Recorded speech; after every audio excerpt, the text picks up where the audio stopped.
जब माननीय गृह मंत्री जी संविधान 130वां संशोधन विधेयक 2025 उसे पटल पर रख रहे थे, उस समय जिस प्रकार का व्यवहार किया गया, जिस प्रकार से बिल की प्रतियों को फाड़ करके विपक्ष ने फेंका, जिस प्रकार से पीठासीन हमारे स्पीकर के तरफ सदस्य ऑपोजिशन के बढ़े, उन्हें इंटिमिडेट, उनकी तरफ लपकने की कोशिश की गई और माननीय गृह मंत्री जी के चेयर की तरफ लपकने की कोशिश की गई, उनके ऊपर कागज, ये बिल के प्रति को फाड़ के फेंका गया, वो आज हम सबने देखा है। ये आज एक काला अध्याय है जिसको कि ऑपोजिशन ने लिखा है। और किस लिए किया है ये परिश्रम जो ऑपोजिशन ने किया है काला अध्याय लिखने के लिए, किस लिए किया है? करप्शन को और भ्रष्टाचार को बचाने के लिए किया है। आप बताइए, ये जो संविधान संशोधन है जिसको आज माननीय गृह मंत्री पटल पर रख रहे थे, इसका ध्येय क्या है?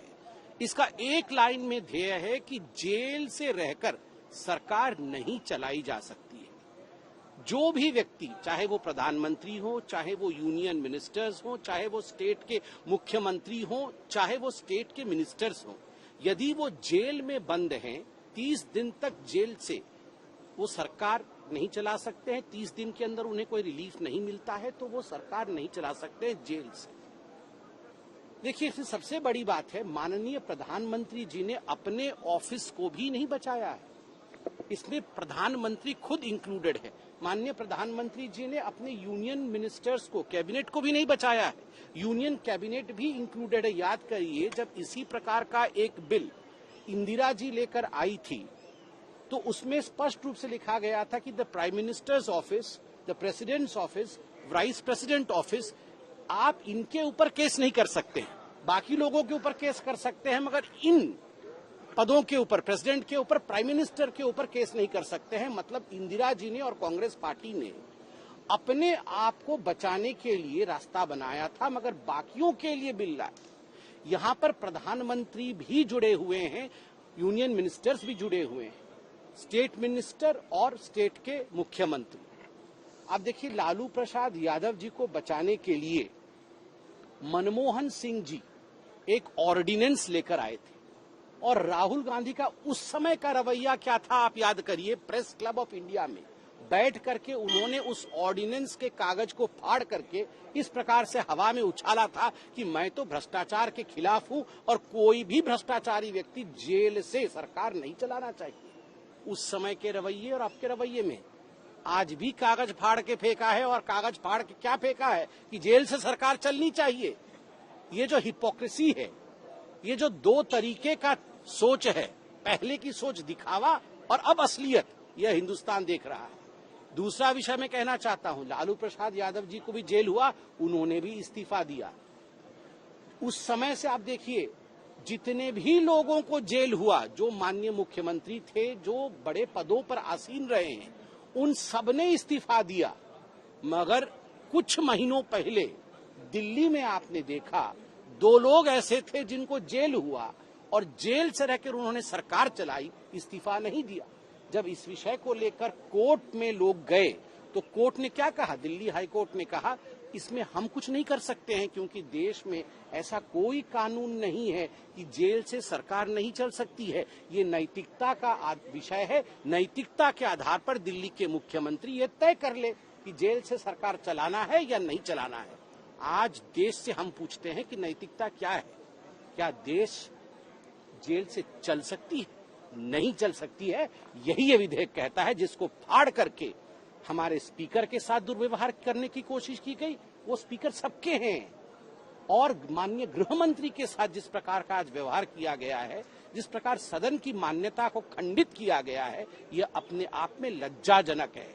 और मुझे लगता है ऑपोजिशन और खास करके राहुल गांधी का जो दोहरा चरित्र है, उस समय ऑर्डिनेंस फाड़ रहे थे और आज जब उसी लाइन पे कानून बना है, आज इसे फाड़ रहे हैं।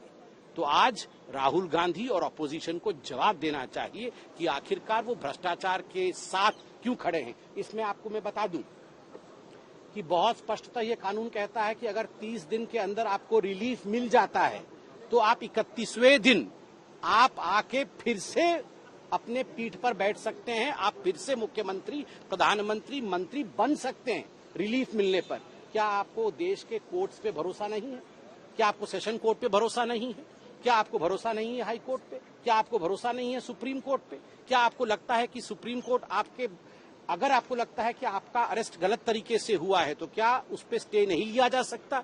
क्या आपको बेल नहीं मिल सकती है? क्या हाई कोर्ट आपको स्टे नहीं दे सकती है? क्या एफआईआर स्क्वैश नहीं हो सकता है? अगर आपको लगता है आपके साथ पक्षपात हुआ है, क्यों आप देश के कोर्ट पर भरोसा नहीं करते हैं? आप किसी पे भरोसा नहीं करते हैं क्योंकि आप भ्रष्टाचार को, भ्रष्टाचारियों को बचाना चाहते हैं। यह देश और अपोजिशन को जवाब देना चाहिए कि आखिरकार वो भ्रष्टाचार के साथ क्यों खड़े हैं। इसमें आपको मैं बता दूं कि बहुत स्पष्टतः ये कानून कहता है कि अगर 30 दिन के अंदर आपको रिलीफ मिल जाता है तो आप 31वें दिन आप आके फिर से अपने पीठ पर बैठ सकते हैं, आप फिर से मुख्यमंत्री, प्रधानमंत्री, मंत्री बन सकते हैं रिलीफ मिलने पर। क्या आपको देश के कोर्ट्स पे भरोसा नहीं है? क्या आपको सेशन कोर्ट पे भरोसा नहीं है?